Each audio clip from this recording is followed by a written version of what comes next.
Senhor ministro, nos últimos dias foi noticiado que o governo do Brasil pretende lançar uma campanha contra a xenofobia em Portugal, articulada pelo consulado e pela Embaixada Brasileira em Lisboa, com o apoio da missão diplomática junto da CPLP. Está aqui a notícia. Quero lhe perguntar se tem conhecimento dessa iniciativa e se já houve qualquer contato entre o governo português e o governo brasileiro sobre essa matéria. Senhor ministro, olhe nos olhos. Em Portugal não existe racismo e nem xenofobia estrutural. Aliás, em nenhum país do mundo. O que existe em Portugal é um povo orgulhoso da sua identidade, da sua história, da sua pátria. Um povo que acolhe bem, como eu fui bem acolhido, mas que não aceita ser tratado como intolerante no seu próprio país, como intolerante. Portugal tem sido sempre um exemplo de hospitalidade. Mas qualquer cidadão estrangeiro que venha para cá deve respeitar as leis, os valores e as regras do país. É simples. Em vez de apontar o dedo para Portugal, o governo brasileiro devia preocupar-se em garantir saúde, educação e qualidade de vida para o seu próprio povo. Por isso, senhor ministro, peço-lhe que intervenha com firmeza neste caso, defendendo o bom nome de Portugal e dos portugueses, porque foi para isso que os portugueses votaram em mim e no senhor. Obrigado. Depois de dizer ao Sr. Deputado Marcos Santos que nós não fomos informados de nenhuma campanha, embora tenha visto nos jornais aquilo que o Sr. Deputado viu, e que eu também estou de acordo, sinceramente, que em Portugal não há um problema de xenofobia ou de racismo estrutural. Disso estou convicto. Isto não significa que não haja movimentos ou que não haja pessoas que tenham comportamentos xenófobos e racistas. E, portanto, isso não quer dizer que não tenha que haver campanhas contra o racismo e contra a xenofobia, porque há. Portanto, também há. Não há, do meu ponto de vista, como às vezes alguns retratam, é um país francamente racista e xenófobo e estrutural. Isso não me parece que exista e sinceramente não me parece. Agora, há, sem dúvida, movimentos, ideias, pessoas que têm esse tipo de comportamentos ou que difundem esse tipo de ideias e é importante ter campanhas que as contrariem, porque, sinceramente, se trata de facto de uma discriminação de tal maneira grave que tem que ser combatida também e, portanto, políticas que promovam isso são... Senhor ministro, olhe nos olhos. Em Portugal não existe racismo e nem xenofobia estrutural. Aliás, em nenhum país do mundo. O que existe em Portugal é um povo orgulhoso da sua identidade, da sua história, da sua pátria. Um povo que acolhe bem, como eu fui bem acolhido, mas que não aceita ser tratado como intolerante no seu próprio país, como intolerante. Portugal tem sido sempre um exemplo de hospitalidade. Mas qualquer cidadão estrangeiro que venha para cá deve respeitar as leis, os valores e as regras do país. É simples. Em vez de apontar o dedo para Portugal, o governo brasileiro devia preocupar-se em garantir saúde, educação e qualidade de vida para o seu próprio povo. Por isso, senhor ministro, peço-lhe que intervenha com firmeza neste caso, defendendo o bom nome de Portugal e dos portugueses, porque foi para isso que os portugueses votaram em mim e no senhor. Obrigado. Eu só queria chamar a atenção que também há muita imigração jovem. Eu ainda agora, quando estive com as comunidades portuguesas de Luxemburgo, de repente estavam muito mais jovens do que pessoas tradicionais. Pronto. E também não vale a pena, alguém disse a dada altura que os governos PS e PSD é que levaram toda a gente a emigrar. Ora bem, se tivermos 3 Salazares, vão sair para aí uns 4 ou 5 milhões de portugueses. Porque no tempo de Salazar foi o tempo em que mais gente saiu. E, portanto, talvez fosse de meditar nisso. As nossas Forças Armadas são motivos de orgulho nacional, mas continuam a ser subaproveitadas nas missões que realmente importam para proteger a nação.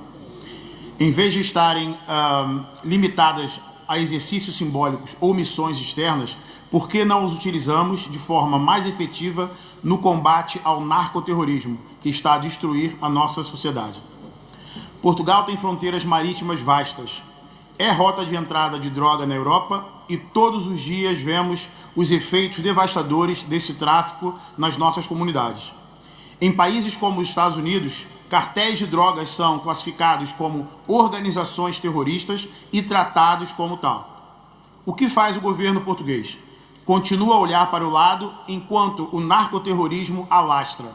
e as Forças Armadas com meios, treino e disciplina são deixadas à margem dessa luta. Senhor ministro, pergunto-lhe, está o governo disposto a rever o papel das Forças Armadas e integrá-las de forma efetiva no combate ao narcoterrorismo em apoio ao Ministério da Administração Interna? Obrigado. Muito obrigado, Sr. Presidente, Sr. Ministro, Senhoras e Senhores Deputados. Bom, nós temos visto e vimos na passada semana Luís Marcos Mendes, que é a idade presidencial, a ir às comunidades imigrantes portuguesas espalhadas pela Europa, dizer que os partidos têm medo do voto eletrónico. Bom, eu sei que a irrelevância política de Luís Marcos Mendes é bastante e que ele tinha que dizer alguma coisa aos nossos imigrantes. E foi acompanhado pelo Sr. Deputado Carlos Gonçalves também para dizer alguma coisa. Eu vou recordar que Luís Marcos Mendes foi líder do PSD. Luís Marcos Mendes é Conselheiro de Estado. E Luís Marcos Mendes foi também comentador televisivo. E eu nunca ouvi dizer que era importante os imigrantes terem o voto eletrónico. E muito menos dizer que os partidos têm medo do voto eletrónico. Olha, da parte do Chega, nós não temos medo nenhum do voto eletrónico para os nossos imigrantes. Nós temos muito respeito pelos nossos imigrantes e queremos que os nossos imigrantes votem todos. Hoje, o Sr. Ministro Paulo Rangel abriu aqui uma porta. É que disse, porquê é que ainda não fizeram essa mudança da lei eleitoral? Cabe a esta casa fazer essa mudança. Sr. Ministro, eu faço uma pergunta muito simples. E nós sabemos que o Sr. Ministro é um Ministro com força neste Governo. Aliás, veja-se o caso do reconhecimento da Palestina como Estado.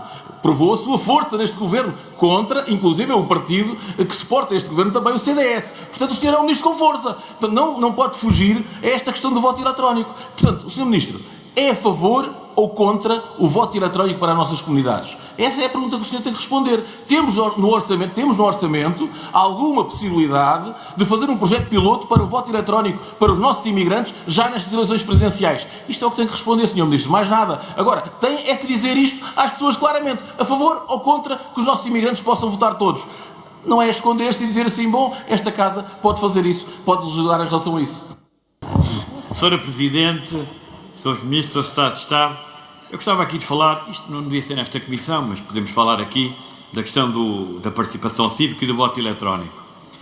Eu era Secretário de Estado do 16º Governo Constitucional e foi no meu Governo Constitucional que se fez o único teste piloto de voto eletrónico em Portugal. O Sr. Ministro não está alheio a esse Governo de Portugal. Depois, este grupo parlamentar, por 2 vezes, apresentou propostas para a realização de testes pilotos de voto eletrónico em que a esquerda votou contra. Também foi este grupo parlamentar que, o ano passado, apresentou um projeto de resolução para a realização de um teste piloto de voto eletrónico e o Partido Socialista, principalmente, que mais me preocupa, votou contra.